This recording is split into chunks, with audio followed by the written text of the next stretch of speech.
Hi friends, நாட்டுக்கோழி வளர்ப்பில் மிகப்பெரிய நஷ்டத்தை ஏற்படுத்துறது என்னென்னா கோழிக்கு வர சளி தான். என் கோழிக்கு சளி பிடிச்சிருக்கு, ஏதாவது மருந்து சொல்லுங்கன்னு நிறைய பேர் கேட்குறீங்க.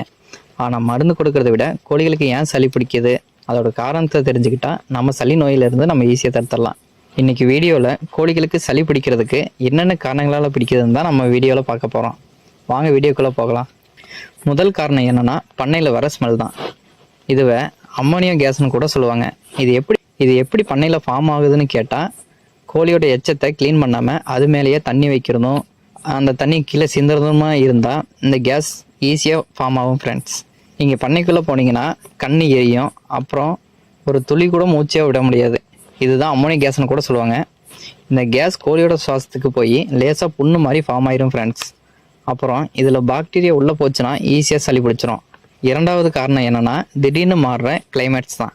பகல் நேரத்தில் நல்லா வெயில் அடிக்கும், ஆனால் நைட் டைமில் பார்த்தீங்கன்னா மழை வந்துடும். அப்புறம் பகலில் வெயில் கொளுத்தும், அதுவே நைட் டைமில் பார்த்தீங்கன்னா ஓவராக குளிரும். இந்த மாதிரி இருந்துச்சுன்னா கோழிக்கு நோய் எதிர்ப்பு சக்தி குறைஞ்சிரும். இது குறைஞ்சதுனால கோழிக்கு ஈஸியாக சளி பிடிச்சிரும். மூணாவது காரணம் என்னென்னா கூலிங்கான காற்று தான். இந்த கூலிங்கான காற்று டைரெக்டாக கோழி மேலே படுறது தான் மெயின் ரீசனு. பண்ணையில் நல்லா ஏர் சர்க்குலேஷன் இருக்கிறதுக்காக ஜன்னலெல்லாம் நம்ம ஓப்பன் பண்ணி வச்சுருவோம்.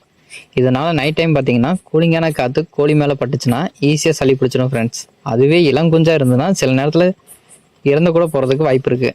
நாலாவது காரணம் என்னென்னா இட நெருக்கடி. அதாவது 100 கோழி வளர்க்குற செட்டில் 150 இல்லை 200 கோழி உள்ளே விட்டோம்னா பண்ணைக்குள்ளே ஓவராக ஹீட் ஆயிரும் ஃப்ரெண்ட்ஸ். இந்த மாதிரியான ஹீட்டுக்கு கோழியோட நோய் எதிர்ப்பு சக்தி ரொம்பவே குறைஞ்சி போயிடும். இதனால் கோழிக்கு ஈஸியாக சளி அட்டாக் ஆகிறதுக்கு வாய்ப்பு இருக்குது. ஐந்தாவது காரணம் என்னென்னா ரொம்ப முக்கியமான காரணத்தில் இதுவும் ஒன்று. கோழிக்கு ஒரு நாளைக்கு 2 வேளை தண்ணி மாற்றாமல், இல்லை அப்படின்னா வாரத்துக்கு ஒரு தாட்டி மட்டும் நம்ம தண்ணி மாற்றினோம்னா கோழிக்கு ஈஸியாக சளி பிடிச்சிரும். பண்ணையில் 2 கோழிக்கு சளி பிடிச்சிருந்தாலே போதும் ஃப்ரெண்ட்ஸ், மற்ற எல்லா கோழிக்கும் ஈஸியாக சளி அட்டாக் ஆகிரும். சளி பிடிச்ச கோழி குடிக்கிற தண்ணியும் தீவனத்தையும் சாப்பிட்டா கூட சளி பிடிக்காத கோழிக்கு கூட ஈஸியாக சளி பிடிக்கும். இது கோழியோட எச்சத்தில் இருந்தும் அதோட உமிழ்நீரில் இருந்தும் பரவுற நோயின்னு கூட சொல்லலாம்.